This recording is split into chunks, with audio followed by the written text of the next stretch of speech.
الرجيم بسم الله الرحمن الرحيم وما أرسلناك إلا رحمة للعالمين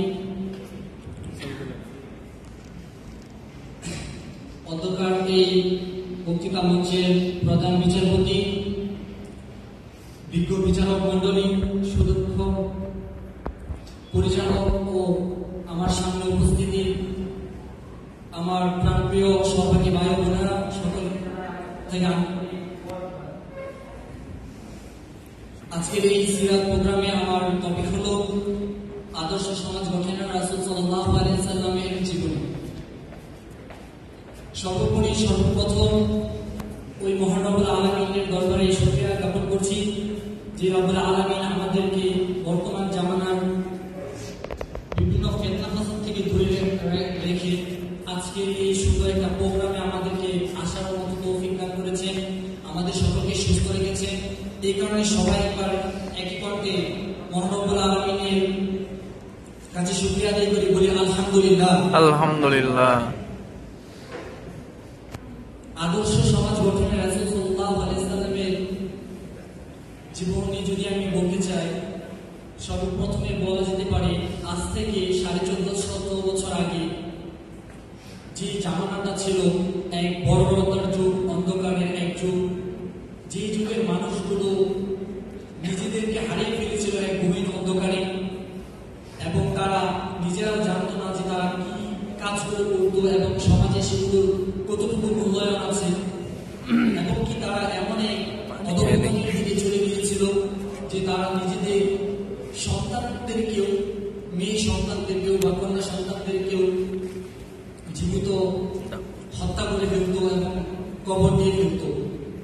এবং সেই সময়কার থেকে মানুষ একটা অধীর আগ্রহ নিয়েছিল যে আমাদের কাছে অবশ্যই এমন একজন আদর্শবান মানুষ আসবে যে আমাদেরকে এই অন্ধকারের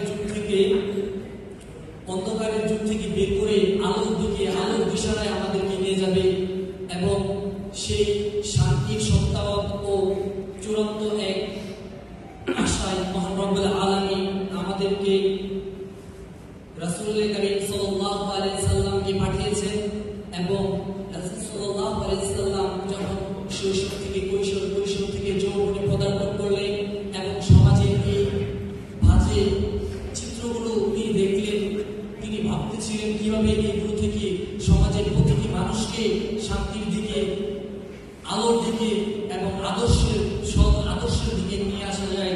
তিনি সেভাবে চেষ্টা করতে লাগলেন এবং আল্লাহ রাব্বুল আলামিনের হুকুম এবং ওনার সচেষ্টায় ধীরে ধীরে সেই অন্ধকার এবং জাহিলিয়াতের যুগ থেকে মানুষদেরকে এমন এক চমৎকার সমাজ গঠন করলেন, যে সমাজ এর পরবর্তীতে আর কখনোই হবে না। যে জাহিলিয়াতের যুগে ছিল এক অন্ধকারের যুগ, সেই যুগটাকে এত চমৎকারভাবে উপস্থাপন করলেন যে সেই যুগটা সমাজের শ্রেষ্ঠ একটা যুগে রূপান্তর হয়েছে। রাসূল সাল্লাল্লাহু আলাইহি ওয়াসাল্লামের আদর্শ অনুসরণ করে যদি আমরা আমাদের বর্তমান এবং অদূর ভবিষ্যতেও চলতে পারি এবং ওনার আদর্শকে অনুসরণ করতে পারি, আশা করা যেতে পারে আমরা আমাদের জীবনকে এক সুন্দর এবং এক ভালো এবং চমৎকার পর্যায়ে নিয়ে যেতে পারবো। এবং রাসূলের আদর্শ শুধু যে সমাজ গঠনই ছিল তা না, রাজনৈতিক ক্ষেত্রে, অর্থনৈতিক ক্ষেত্রে এবং জীবনের প্রতিটি ক্ষেত্রে রাসূল সাল্লাল্লাহু আলাইহি ওয়াসাল্লামের আদর্শ আমাদের জন্য চমৎকারভাবে বর্ণনীয় এবং পালনীয়। রাসূল সাল্লাল্লাহু আলাইহি ওয়াসাল্লামের দুটি জিনিস, একটা হলো তার সূরত আর একটা হলো তার সিরত। সূরতটা হলো যেটা রাসূলের নিজের অবয়ব, তিনি কেমন ছিলেন, তার সৌন্দর্য, তার আকৃতি, তার গঠন, যেটা আমাদের দ্বারা কখনোই সম্ভব নয়।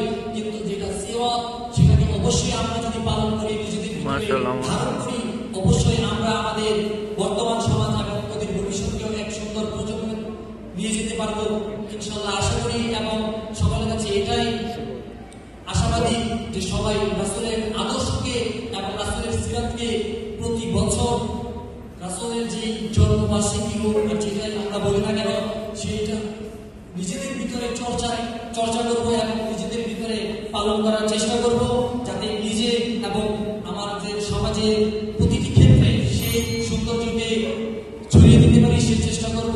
এই বলে আমার সংক্ষিপ্ত বক্তব্য এখানে শেষ করছি। আসসালামু আলাইকুম।